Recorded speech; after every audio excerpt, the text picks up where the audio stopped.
Em nome do Pai, do Filho e do Espírito Santo. Amém. 4 de setembro, segunda-feira. Queridos irmãos e irmãs, sejamos bem-vindos ao nosso encontro com a Palavra de Deus. Estamos cada vez mais nos aproximando da festa em honra a São Miguel Arcanjo, que vai começar no dia 22 de setembro. Estejamos todos atentos à nossa programação de preparação. Estamos aí com as capelas peregrinas de São Miguel Arcanjo. Se você quer receber esta capela na sua casa e rezar o terço de São Miguel, dê o seu nome na secretaria paroquial. Todas as quintas-feiras estamos fazendo elas dedicadas a São Miguel Arcanjo e adorando o Senhor Jesus no Santíssimo Sacramento. Então já se programa. Quinta-feira, 6 horas da manhã, nós teremos a Santa Missa votiva a São Miguel e em seguida a adoração ao Santíssimo Sacramento até às 15h30. E também, por favor, nos ajude comprando o bingo para a festa de São Miguel. Estamos em plenas obras, então precisamos da sua ajuda, da sua contribuição e também nos ajude vendendo este bingo. Nós vamos meditar o Evangelho que está em Lucas, capítulo 4, versículos de 16 a 30. O Senhor esteja convosco, Ele está no meio de nós. Proclamação do Evangelho de Jesus Cristo segundo Lucas. Glória a vós, Senhor. Naquele tempo, veio Jesus à cidade de Nazaré, onde se tinha criado. Conforme seu costume, entrou na sinagoga no sábado e levantou-se para fazer a leitura. Deram-lhe o livro do profeta Isaías. Abrindo o livro, Jesus achou a passagem em que está escrito: O Espírito do Senhor está sobre mim, porque Ele me consagrou com a unção para anunciar a boa nova aos pobres. Enviou-me para proclamar a libertação aos cativos e aos cegos a recuperação da vista, para libertar os oprimidos e para proclamar um ano da graça do Senhor. Depois fechou o livro, entregou-o ao ajudante e sentou-se. Todos os que estavam na sinagoga tinham os olhos fixos nele.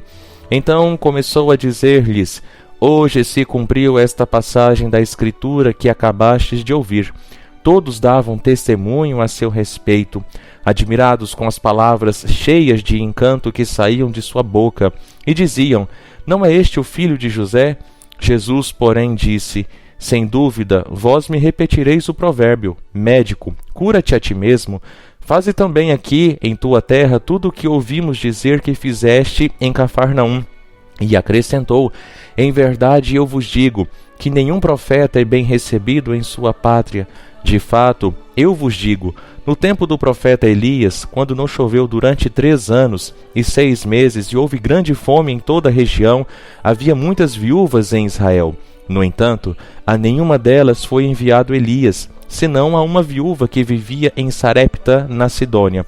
E no tempo do profeta Eliseu, havia muitos leprosos em Israel. Contudo, nenhum deles foi curado, mas sim Naamã, o sírio. Quando ouviram estas palavras de Jesus, todos na sinagoga ficaram furiosos. Levantaram-se e o expulsaram da cidade. Levaram-no até o alto do monte sobre o qual a cidade estava construída, com a intenção de lançá-lo no precipício. Jesus, porém, passando pelo meio deles, continuou o seu caminho. Palavra da salvação, glória a vós, Senhor. Meus irmãos e minhas irmãs, um evangelho longo como esse mereceria uma meditação mais pormenorizada. Mas aqui eu separei 3 pontos para a nossa oração no dia de hoje. A primeira coisa é o fato de Jesus Cristo, na sinagoga, dizer: O Espírito do Senhor está sobre mim, porque Ele me consagrou com a unção para anunciar a boa nova aos pobres, enviou-me para proclamar a libertação aos cativos e a cura aos cegos.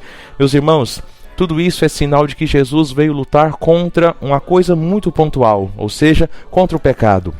Porque é o pecado que nos faz pobres, pobres de Deus. É o pecado que nos faz cativos, presos, ou seja, nós ficamos escravos do mal, nós ficamos escravos do demônio. É o pecado que nos tira as vistas, ou seja, a visão da fé. É o pecado que nos oprime, é o pecado que nos tira da graça do Senhor. Então Jesus Cristo, meus irmãos, veio lutar com tudo isso, contra tudo isso. É claro que Ele precisa da nossa abertura, da nossa fé. E então que Jesus ali na sua terra é reconhecido como filho de José, e as pessoas então fazem uma redução de sua pessoa. Meus irmãos, segundo ponto, Jesus não fez milagres ali porque as pessoas não enxergavam para além de suas aparências, ou seja, este não é o filho de José? Ele não cresceu aqui? Poderia até dizer, não é o filho de Maria? Nós não conhecemos esse menino? Hoje está aqui e dizendo essas coisas? Quem é ele? Ou seja, meus irmãos, havia um fechamento no coração daquelas pessoas. Isso pode acontecer com você que é pai, com você que é mãe. Ou seja, os seus filhos, quando você vai ensinar algo, eles podem te reduzir talvez a um erro que você cometeu no passado. Podem te reduzir a talvez um defeito de temperamento que você tem. Isso pode acontecer comigo. Talvez o tempo na paróquia vai passando e as pessoas vão começando a reduzir. Mas esse padre não é aquele que certo dia disse tal coisa? Isso pode acontecer com todos nós, meus irmãos. Nós precisamos nos policiar para não permitir isso. Terceiro ponto, dizer a verdade do evangelho causa fúria. Ou seja, versículo 28, quando ouviram estas palavras de Jesus, todos na sinagoga ficaram furiosos. Ou seja, meus irmãos, nós precisamos dizer a verdade, apesar da não aceitação do outro. E que verdade é esta? Não a minha verdade, mas a verdade do Evangelho. Uma verdade que é regada no amor da cura do pecado, da libertação do pecado para a nossa salvação eterna. Vamos rezar agora a oração a São Miguel Arcanjo. Gloriosíssimo São Miguel, chefe príncipe dos exércitos celestes, fiel guardião das almas, vencedor dos espíritos rebeldes, amado da casa de Deus, nosso admirável guia depois de Cristo, vós, cuja excelência e virtude são altíssimas, dignai-vos livrar-nos de todos os males, nós todos que recorremos a vós com confiança, e fazei pela vossa incomparável proteção, que adiantemos cada dia mais na fidelidade em servir a Deus. Amém. Rogai por nós, ó bem-aventurado São Miguel Arcanjo, príncipe da Igreja de Cristo, para que sejamos dignos de suas promessas. Que Deus te abençoe, em nome do Pai, do Filho e do Espírito Santo. Amém.